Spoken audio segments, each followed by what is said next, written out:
His Denver squad lost in 7, the 2 seed in the West. Done. Here's Jokic. Mark Kisler, Denver Post. It's a lot of emotions in a playoff run. What's your emotions right now? I mean, sad, disappointed, just because it was a tough game and we had our chances, they had their chances, and they just used it smarter. I can say like that. Nikola Jokic from Sports Radio 104.3 The Fan. You played great in Game 82 last year. You played great again tonight. Does the pain of losing feel the same? And if it does, obviously Game 82 was a great motivator this year. Will this loss serve a similar purpose for next year? I mean, not to me, to be honest. I mean, losses are not motivation for me. I mean, I think we had a really good group of guys. Yes, last year we missed the playoffs by 1 game.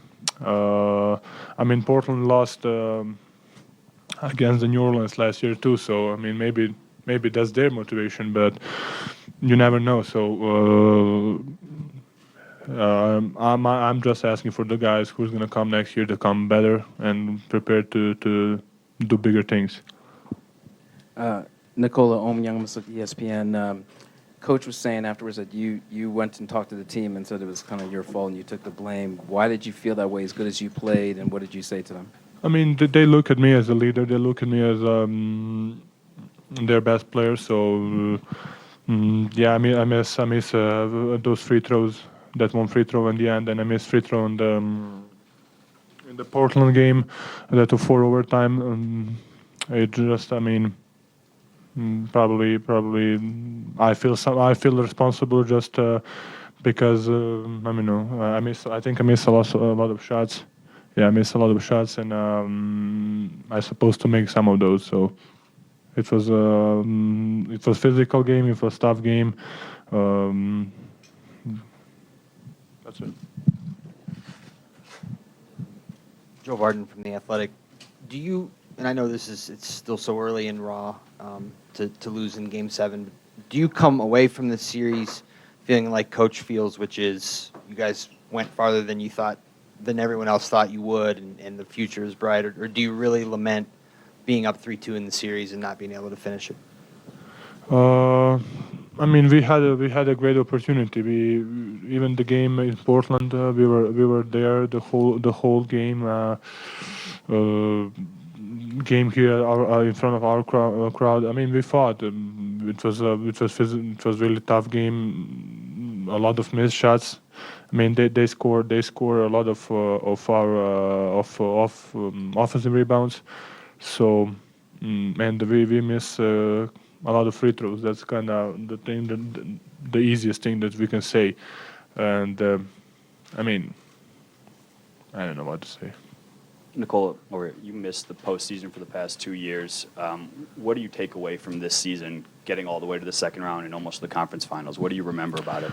I mean, when we started this season in San Diego in training camp, we said let's make a playoffs, and then we were playing really good, and we were number 1 spot in the West in a couple of weeks, and then we just said let's do something bigger, and we had a home court advantage.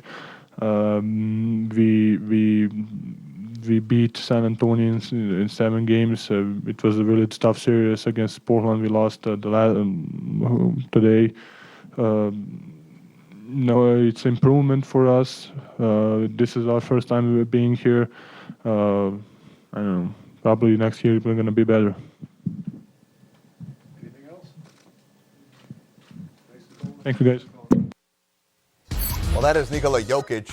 His squad done. The 2 seed is out. The Portland Trailblazers are moving on. Game 1, Portland in the Bay to face the Warriors Tuesday night at 9 Eastern. Of course, NBA TV, your home for pregame and postgame action all throughout the conference finals. And when Golden State and Portland meets up per the Elias Sports Bureau, it'll be the first time ever that brothers will be facing each other in the conference finals round, with Seth taking on Steph. Karan, Smitty, Jared. Guys, let's go through and see what we expect here. We get this great backcourt duel once again between Portland and Golden State. What are you looking forward most to, Karan?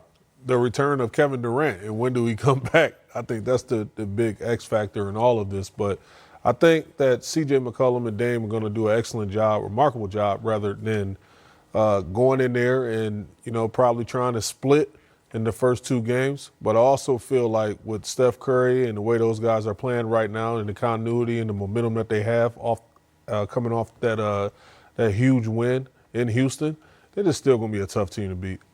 Yeah, it's going to be remarkable, the backcourt. These 4 guards are just unbelievable. I know they matched up before, but now it seems like this Portland Trailblazer team just have a little bit more. I know they're down Rodney Hood. I know they're down Nurkic, so it's going to be definitely tough for them. I think it's going to come down the way Enes Kanter, what he can do on the offensive rebounds, on the offensive end, that keep him in the game. Because on that defensive end, how they're going to mask him in all those pick and rolls is going to be interesting because he's going to be in a lot of them. We'll talk more previewing the conference finals a little later on tonight, right after the end of the Raptors and Sixers Game 7. As soon as that one is finished, we will bring you the post-game press conferences there. So I hope you enjoy the game on TNT, and we'll see you as soon as they are done in Toronto. Congratulations to the Portland Trailblazers. Yes. They won in 7, moving on to face the Golden State Warriors in the Western Conference Finals.